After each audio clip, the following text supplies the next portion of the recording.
Бізде мастер-класста бүгін кеңейтілген шалбар жеңіл, өте тез, и бұған керек зат мата, линейка, метровка и булавка и резина. Қиғанға әрине қайшы, сызғанға карандаш. Өйткені карандаш деп айтатын себебіміз ақ мата болғаннан соң мел бор сызылмайды, көрінбейді сызылған деп. Бұған керегі бізде ең бірінші белді өлшейміз, оның ұзындығын өлшейміз, и артқы бой, алдыңғы бойды өлшейміз. Бірінші біз белді өлшедік, белді өлшегенде бізге общий 80 сантиметр. Біз оның жартылай матамызды екі түптеп қойып алдық, 40 сантиметр өлшедік.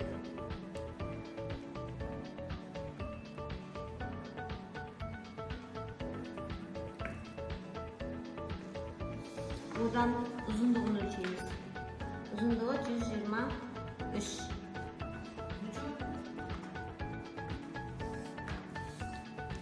Енді артқы бойын өлшейміз. Артқы бойы 136.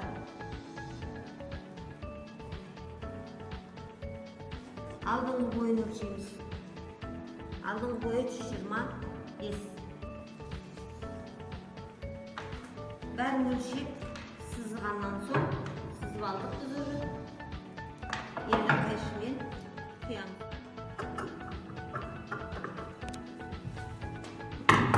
Булавкаларды тақтық. Енді булавканың бәрін снимать етеміз.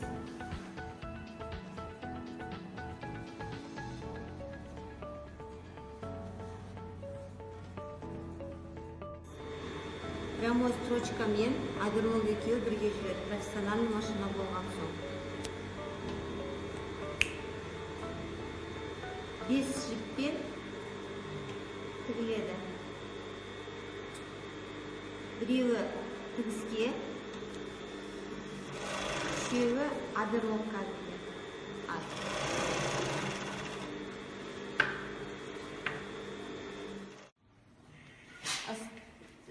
тіккен тігістер дұрыс жату үшін пармен жатқызамыз.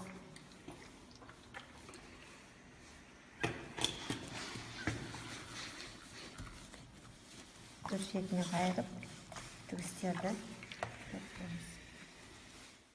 Белі 80 болғандықтан 60 сантиметр резинка алдық. Бір-біріне қосып алды. Енді ортасына белді тігеміз.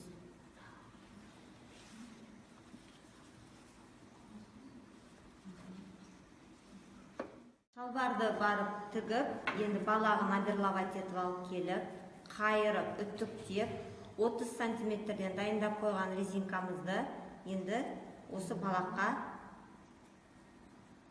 тігеміз. Екі балағына. Енді осыны осыған қосамыз.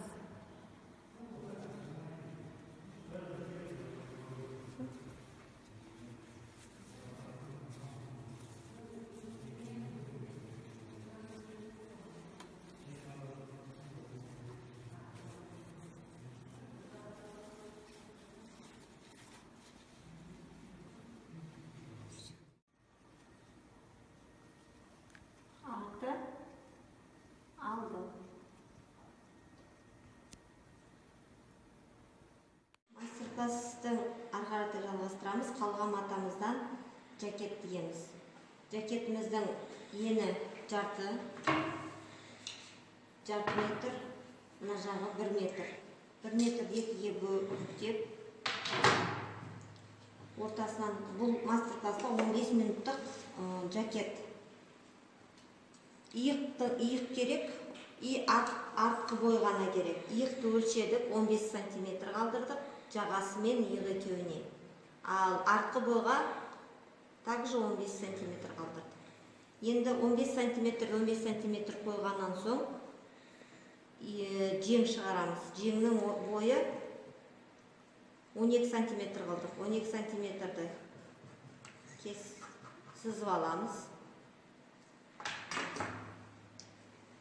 Булавкамен қадап аламыз. Жеңнің жан-жағын қозғалып кетпес үшін.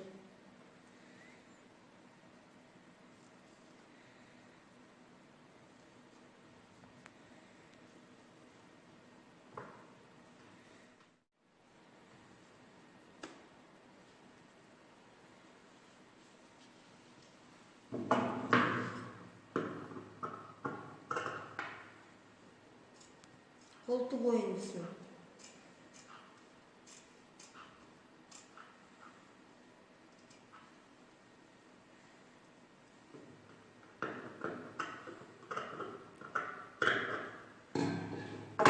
Sayımız. Koltuk oyuncusunu kesip aldık.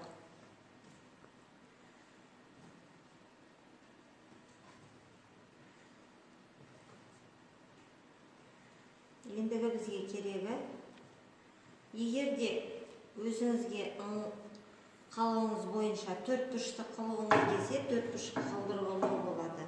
А егерде сізге дөңгелек бойда болғыңыз келсе, дөңгелек бойда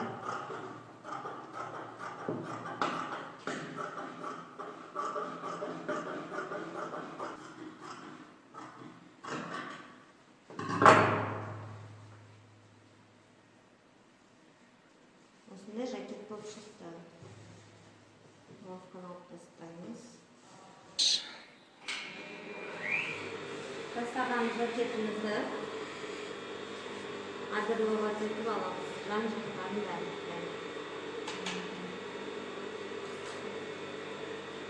А у него какой номер?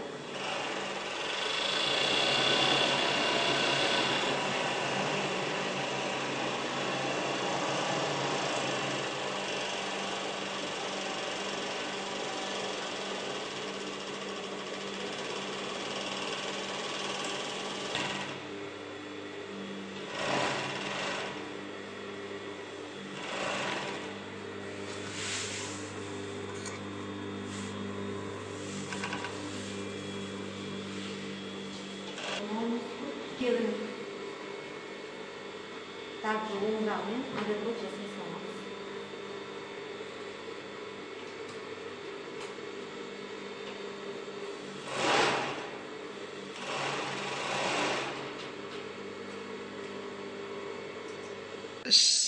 Кең шалбар мен жакеті. Оны белбеуі. Үстіне жакет. Белбеумен қайрап қоямыз. Егер жаңа болса, өзіне